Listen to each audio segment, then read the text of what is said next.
Thank you, Michael. Thank you everyone for having me here tonight. I'm really excited to be here. So I'm just gonna jump right into it. My first poem is called The Body. It all comes back to the body again. It is never just words. I mean, just a speech or just economic policy. I hide my love letters in poems, and they hide their hatred in calls for states' rights, in cries of Blue Lives Matter. And it took me so long to learn that all of these things come to blood in the end.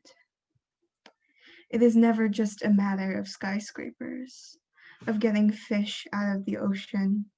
It's about the undocumented fishermen paid in coins. It's about the hands that take the knife, that raise the saw and plunge it back into the earth. I'm saying it is always about the blood, and aren't you sick of it? Aren't you also choking on the false innocence of politicians who've never seen the bodies their decisions lowered into the earth, never sat numb in the hunger their actions made? There are cities in America where it's illegal to give food to the homeless, and people plucked off the street because they dared to protest violence against another body, and doctors forced to resign because they saved their patient's life, but against someone else's religion. And all these things are about the body too. I'm saying it is all about the blood, and it is also all about your hands. I'm saying in a country like this, the most radical thing we can do is take care of each other.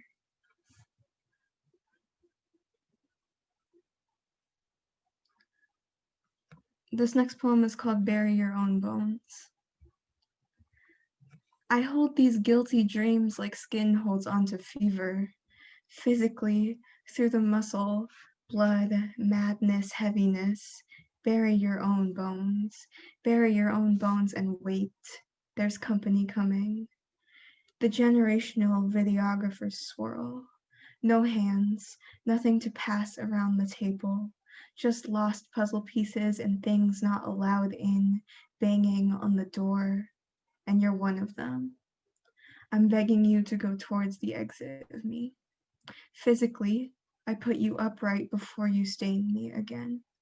Before the trip into madness, before wild eyes, before tears, the cheerful bell, a dime on the ground, the first time you decided it was okay to unthinkingly spit me into the dirt, and regret on your lips. Spluttery expert in justification, now pulling strings and everything. Loneliness gives you teeth. Clumsy, clawed fingers. You have paws. You asked me for instructions, how to stitch up the scars you made, and I gave you nothing. I gave you the other cheek, I mean, just more skin, unfortunately. I gave you one last look into my eyes before you try and twist me into the maddest edge of this story. Guilty fragility, flintstones, and sticks. I think about dynamite. They set me up like bowling pins, saying your name aloud so they can knock me over, bury your own bones under the lawn at night. I never want to touch your skin again. All the memories are staring, bury your own flesh. I remember, and the memories are damp and decomposing. Go watch a 30-minute training video. Try to learn something real from this. More so than the quivering lip and the lost puzzle piece, I'll put the pen right through the screen.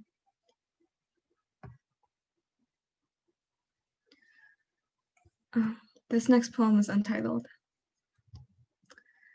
I want to feel everything in miniature. Small and through the window with the little yellow light, where you are alive in the kitchen, and your hands are flour covered or ink spattered or anything but scarred. In the diorama, you open your dollhouse mouth. In this model of the world, you got to learn my name. I keep you in my head with all the other memories I am not allowed to make, and it just hurts. Our car is coming around the block and you are just behind the door. And everything is so sweet, so small.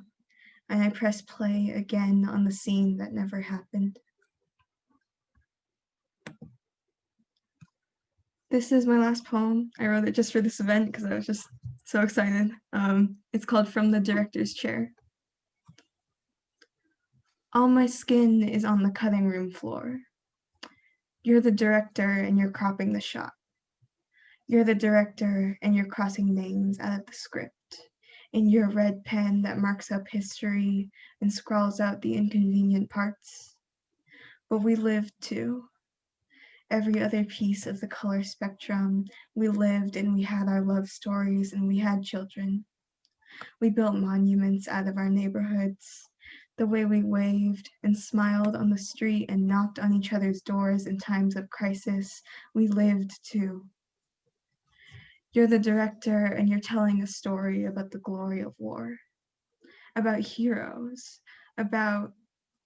you're the director and you're telling a story about a good, honest man who falls in love with a beautiful, foreign woman, but you don't find it necessary for the audience to hear her voice. How do I tell the director that she lived too? I tell him, I say, she sees through her own eyes.